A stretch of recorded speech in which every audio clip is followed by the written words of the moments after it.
Hello, welcome to my channel.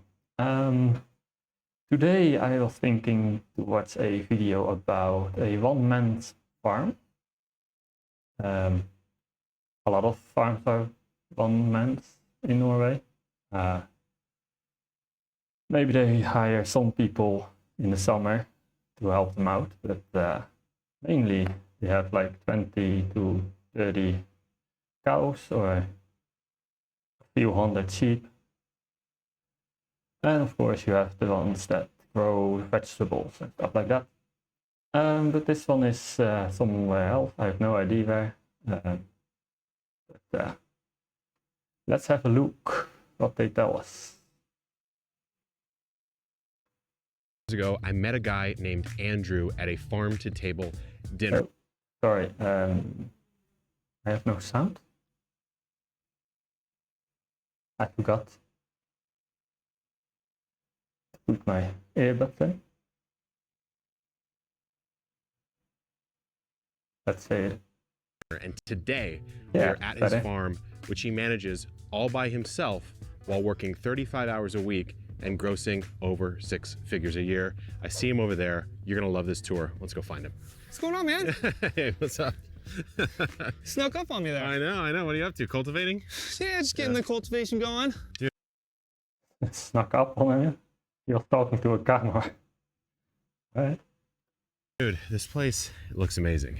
Appreciate it. It really man. does. Thanks. What is it, like an acre, a little over? A little over an acre. Yeah. Yeah. And it's all you. All me out of here. 165 50-foot beds.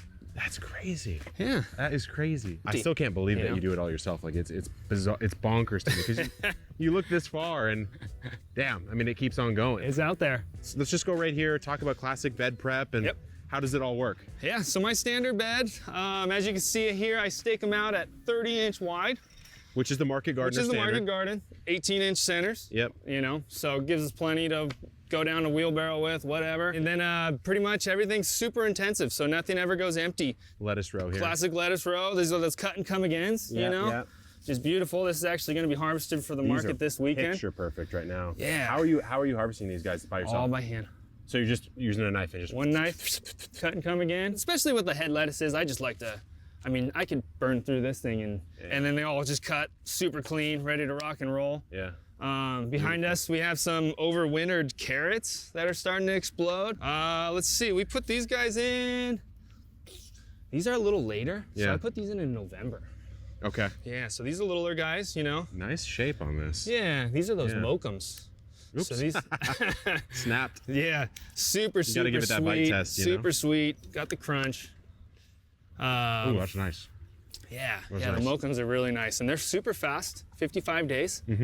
So that's why I like them. And then they, you know, and the thing I like about them too is you could actually harvest them these pencil size. So you know, a lot of carrots, they'll take a lot of time to get the size, and then they'll get funky. And but these, I feel like a chef might like that, or maybe just a home cook might like it's a different shape. Exactly. Kind of You nice. don't have to peel them. You don't have to do anything with them.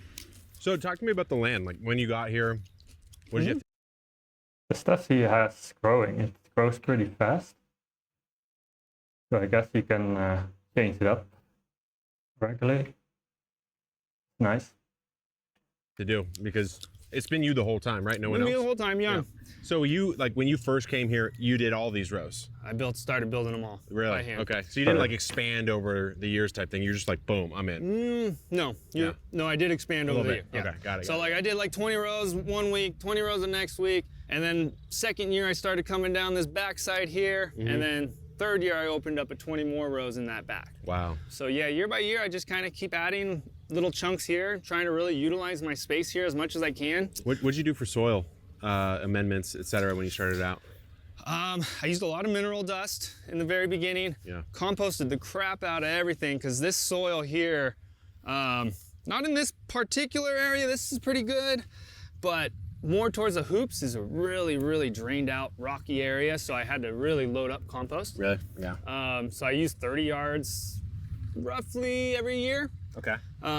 Every bed flip, if it gets emptied, gets a whole new compost layer, about an inch layer on there. Every single time? Every single time. Okay. You know, so it gets composted maybe, you know, twice, 3 times a year. So is that your big... That's a lot of compost. Not sure where he gets this from, because he has no animals himself. So yeah. If he needs to buy it, it's quite expensive. Biggest input besides perhaps seed, I guess, is compost then, or maybe water? Water and compost, yeah. And then I use a True Organics pelleted fertilizer as well, which is a 757, just a nice all-purpose slow release. Yeah. I want to know like routine, you know, because you're telling me you do it all yourself, which is sort of unbelievable, honestly, even though I know it's true. But not only that, but you're doing it at maybe 35, 40 hours a week. Yep. So like less, honestly, less than almost everyone's office job, you know? For sure. Which is crazy to me. Yeah, so like these beds right behind you, for instance, had broccoli in it 2 weeks ago. It was overwintered broccoli. You know, I cut them down to the surface, let the roots go in. I laid a compost on, I put tarp on for a week. Boom. After that tarp was on, I undid it, raked it out, and then I literally just direct seeded straight into it, put the tarp white side up. 2 days later, we're here. Are you starting and transplanting anything, or are you direct sowing everything? So like I direct sow arugula and mesclun, carrots, beets. Anything you can, right? I would imagine you would prefer to direct sow. Right? Yeah, I have a small greenhouse at my house. You know, a little 10 by 20. So it's a smart choice to do that. It's very fasting. Depends on where you are in the world if you can do that directly, but yeah, if you can, why not? Just cover it up so it warms up the soil, and then it starts growing a little bit faster. I can't, you know, I would love to transplant beets and things like that. I just don't have the space to do it. So I direct seed those things. But things like these tomato starts, I started all these guys, you know, and then I upplanted them, you know. So these are actually from Brad Gates. Oh, no way. Up at Wild Boar Farms. What variety? Afternoon Delight. Okay, I haven't grown that one. The purple. See that purple guy? Are you doing like a Florida weave on this then? Just a... No, this is kind of like a, I don't know, the guys in Monterey taught me this little system. I just pretty much tie one end, loop it, and then I'll have 6 different string or 5 different strings, and then I come in, and I just... You just do, that's interesting. It's this nice little tie. You do this little sandwich off right here to keep it nice and taut. And then these taut. And then you'll just go up every 6 inches, 8 inches, and you just do another. That's like a bit different, huh? This is actually an example of a row to do it. That was an old mesclun. I tarped it, composted it, roots are still decaying in there. Yeah, so you're not ripping and I stick tomatoes straight back in there. So this stuff's alive. They go pretty quick. You know, if you rub your hands on that, they're just gone. Yeah. They're in there, and that's just back carbon. Into the soil. That's carbon. Totally. And so that's kind of another, you know, I don't look at it as necessarily a cover cropping system, but it definitely does add. It kind of is. Yeah. Because every week they're going straight back into the ground. You're taking the top 2/3 of plant matter and selling it off, and then the bottom 1/3 you're just letting go and build. And a lot of time I'll let it do a little growth again, and then I'll drop it and let it sit. How many seasons have you turned here? 6 or 7 probably. Oh, especially with the direct seeded stuff. Really? I'm constantly, every single week I seed arugula, salad, and mesclun. Yeah. Every single week. Have you seen your need for inputs go down, like compost go down at all? As not it's yet. Over time? Not yet. Certain rows, definitely. Yeah. But like the heavier turned rows, perhaps. Yeah. Exactly. More input on them. But certain areas, like up in that far side, definitely just gonna have to keep on it. I think eventually, for sure, we'll be able to back off. You know, if you're a market farmer and you're trying to... Kind of interesting how he does it. It's effective. And it's his fast turnover.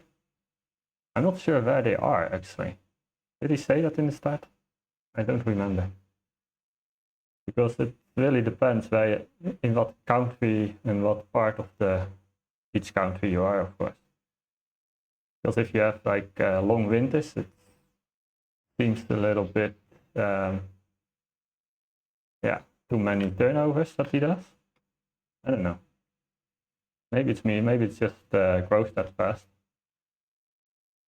I'm not really used to this kind of gardening. Buying inputs. Yep.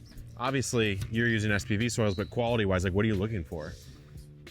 Quality-wise, I always ask the testing of carbon to nitrogen ratio. Yeah. So that C/N ratio is crucial. Yeah. Do you care about like an NPK count on it or not really? No. Yeah. No.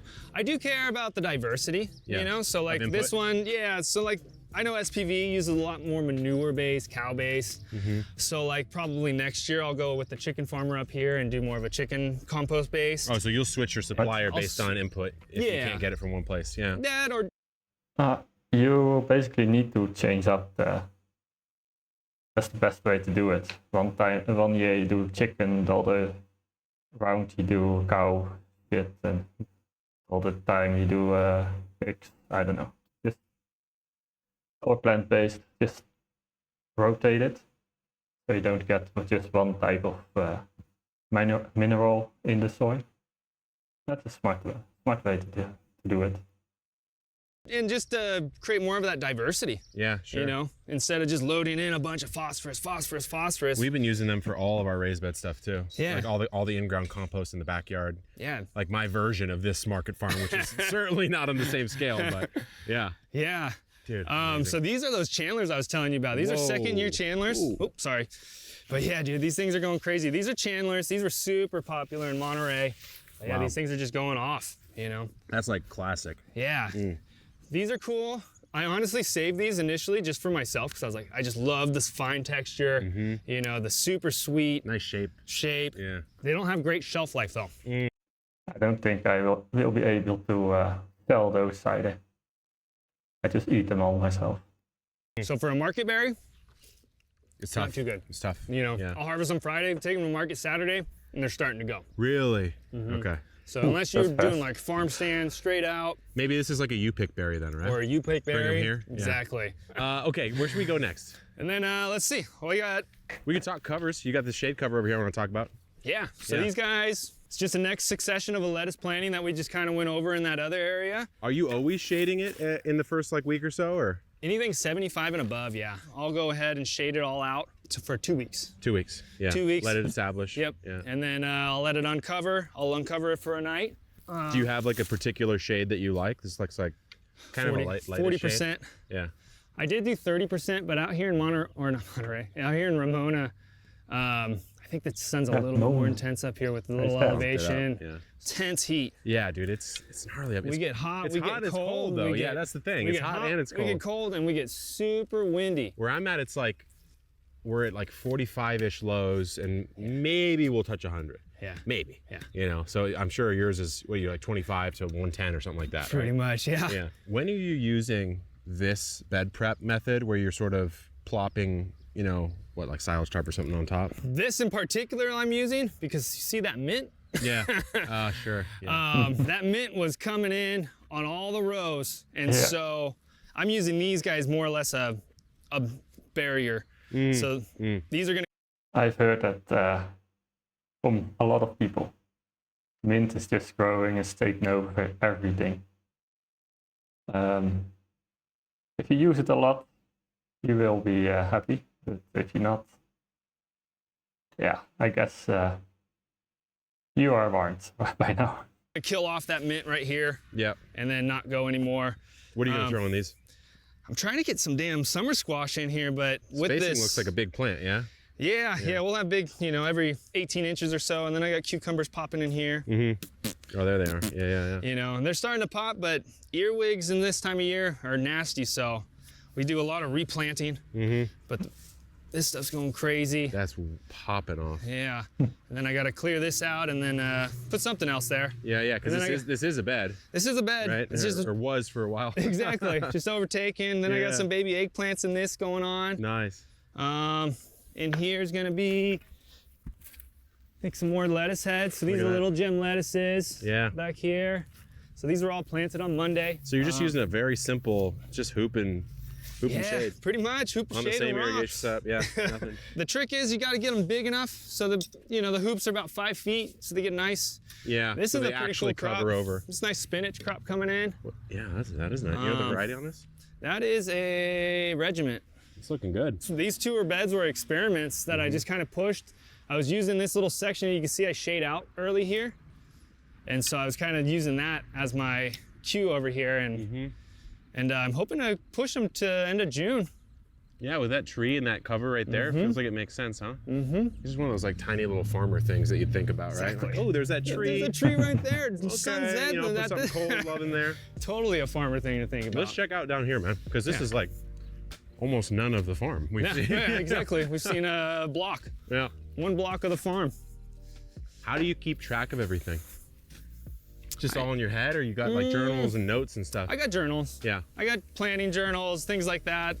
I mean, the direct seeded stuff's so easy that it's every week, so it's all, you know, that stuff I keep out. But I keep on track of all of my broccoli plantings, my pepper plantings, all that, making sure I'm getting adequate amounts. Yeah. Is this just Salanova here? Another Salanova. Yeah. You know, so one of the most expensive lettuce seeds out there. yeah, it's going Isn't crazy. It still is, right? Oh my gosh. Yeah. So this is actually a cool one from you. So Vitalis. Yeah. Remember that one time you went to Vitalis Seeds, did those one cuts, and I asked you? Boom, there they are. Oh, really? Yeah, these are easy. These are easy cuts. These aren't the Salanovas. So I went with because of the money. And these are performing just as good. Seems like the market garden crowd made the Salanovas just too expensive, you know? So insane. You know? And there's so many varieties coming out every year that. All right. You can make a lot of money with those, I guess. It seems like a very big farm to do by yourself, but I guess you can do it. If you just really working every day. Yeah. I know a guy who does it, but it's he has I think half of what this show was now. So, and he makes a good money. He sells it to restaurants in the city, and biological. So yeah, he makes good money as well. It's crazy. There's got to be something, right, that works. Exactly. Yeah. And you'll find it, and I found them, and they're here. These ones are cool. These are green garlics that we're pulling in. Oh, you're going green. Yeah, so this little half row I did green garlics, and then we did some regular onions here. So I just kind of keep mowing it down. And so you're just gonna chop them and sell them for the tops then, yeah. Yeah, so I just yank them. Yeah. I yank them, and we use them for the bases. This is what I say, like, cause my garlic just got hit by rust like crazy. Yeah. And I'm like, it's just green garlic, that's why I grew it. You know what I mean? You just make up an excuse. Yeah, let's cut the top off, you know? Yeah. Yeah, mine are starting to burn a bit because they are actually going to start bulbing here in the next month. Yeah. So they'll start dying back. I mean, you can tell there's already starting to go, starting to separate. Yeah. Green garlic's my favorite thing. And this variety here, I've saved and I've grown and saved the seed for 7 years now. It came from me with Monterey, and I brought it down, and I've just been slowly adapting it to my climates. Yeah. Because it's the only soft deck variety that I found that works down here. Really? Yeah. Interesting. And so. What's the variety name? It's just an early Italian. Yeah. But now 7 years now, it's sort of your variety. Exactly. Honestly. Now it's, Indian Summer Farms. Andrew Indian Summer Garlic, yeah. So it's pretty cool. So you'll just let some grow out completely then, right? This row, so that garlic row, I'll let it bulb out. Yeah. So I have a full one there, and then way back yonder, you see the tops over there. Over there, yeah. I have one back there. So one of those two is your seed garlic for next season. The rest is harvested out. Exactly. Yeah. How to check out a hoop house? Let's check it out. Let's do it. Making his own seeds as well then. That's an interesting way. You're telling me you're adding one more a year? Every year we're adding a hoop house. That's my goal. We just added this one here in the corner about a month ago. This whole area is going to be my pepper block. Yo, look at this broad fork though. Yeah. What kind of broad fork is this? Franken fork? Yeah, dude. So my father-in-law, he was at a estate sale in Ojai. He lives in Ojai. Yeah. And he came by this thing, and the guy was like, "You know what it is?" And he's like, yeah, of course I do. Yeah. And the guy was like, "Since you know what it is, I'll sell it to you for $10." That's a deal. So cheapest broad fork I've ever heard of. He's just I try not to get the tines too far deep because you see how monstrous those things are. They're huge, dude. So I go about halfway in and because you're broad forking and that's it, right? You're no till, no disturbance besides that, right? Yeah, pretty much broad fork and raking. Yeah. So like these I just planted today. Yeah. These are the Sakuras. So these are going to be those long cherries. They'll get trellised up on these little wires. This is where here. you're saying you go with a single leader because it's easier to pick. Yep. Yeah. Let the trusses get nice and tall. But they're spaced kind of close together, no? Yeah, I do 100 of them right here in the middle at about 18 inches apart, 18 inches on centers. Pretty tight, but Works. It works. Clearly. Yeah. Well, I guess if you go single leader and trim them down. Yeah. And just take all the suckers off after. Yeah. Exactly. Every week they get trimmed. So you're good. Every single week they get, and these will probably go until about September, October. And you're selling all this stuff just at farmers markets. Yeah. Just at the Little Italy's farmers market right now. That's it? Yeah. Only one? Only one. Oh, shoot. Yeah. Wait, why not anything up here? Not as much of a market? Not as much market. I'm building that structure over there. I'm Yeah. actually that one I was talking about what I was going to sell tomato starts and strawberry starts out of. We're going to be starting. Yeah, you need to choose the best markets you can find, I guess, because he has a lot of time on his farm, and if he needs to sell it as well, then you need to choose the busiest market, I guess. Just that easy. The farm stand out here too. Okay. So I'll be opening it up probably Wednesday when my daughter goes to daycare, and then it makes sense. Start selling it here.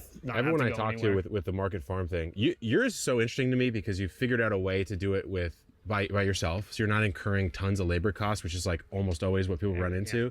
But you've somehow also figured out how to do it without going 80, 100 hours a week, and just like that's your life. You live in the soil, which is a really interesting.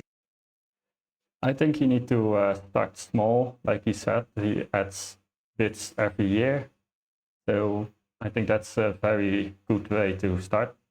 So you know how much time it takes, and you get experience. You use this less and less time on certain things.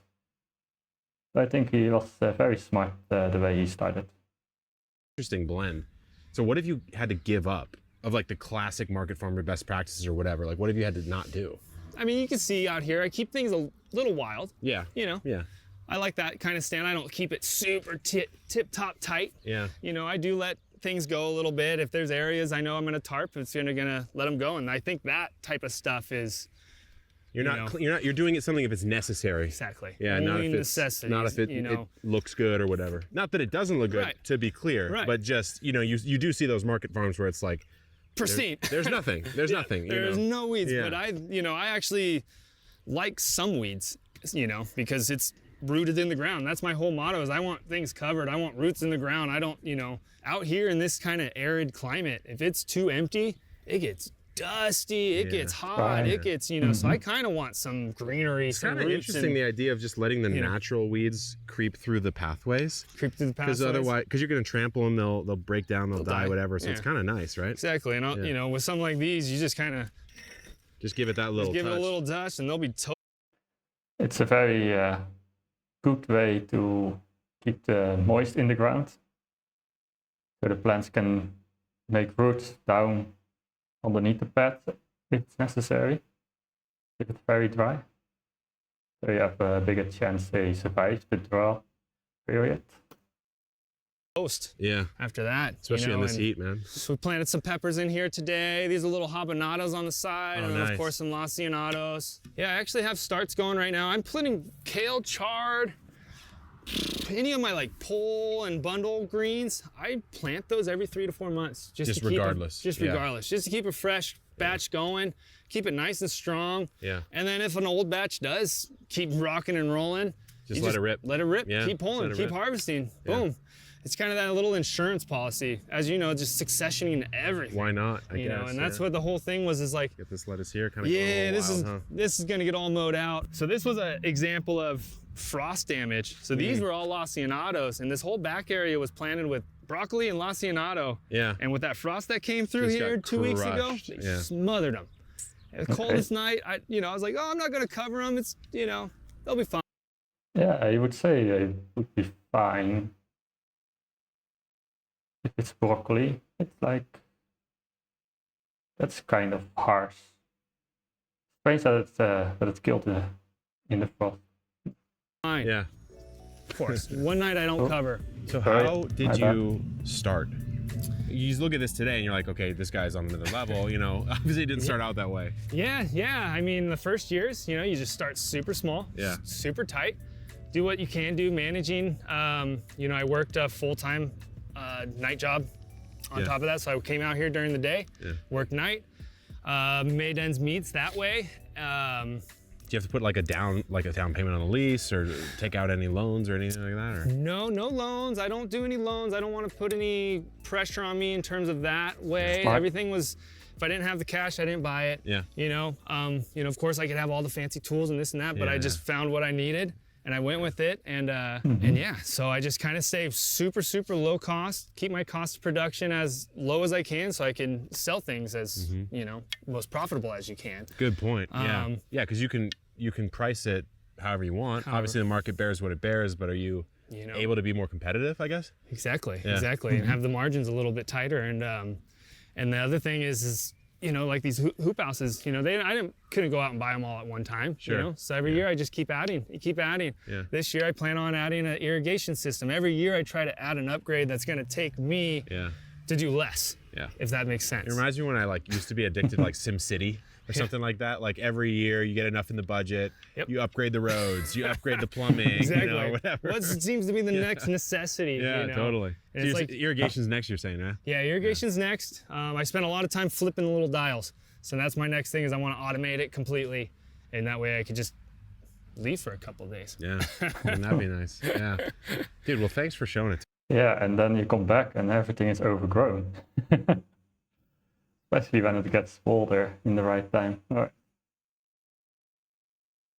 That was it for today. I guess we learned if you want to start a small farm yourself, a homestead, just start small and just make it bigger and bigger and learn from your experience. Because only watching YouTube films about it will not. It will give you some tips, but things that work for other people in certain areas doesn't always need to work for you. So, interesting to see that one person can keep up with such a big farm. It's interesting to see. And it gives me some ideas as well. So. All right, thank you for watching. Please like and or subscribe. And I see you next time, hopefully.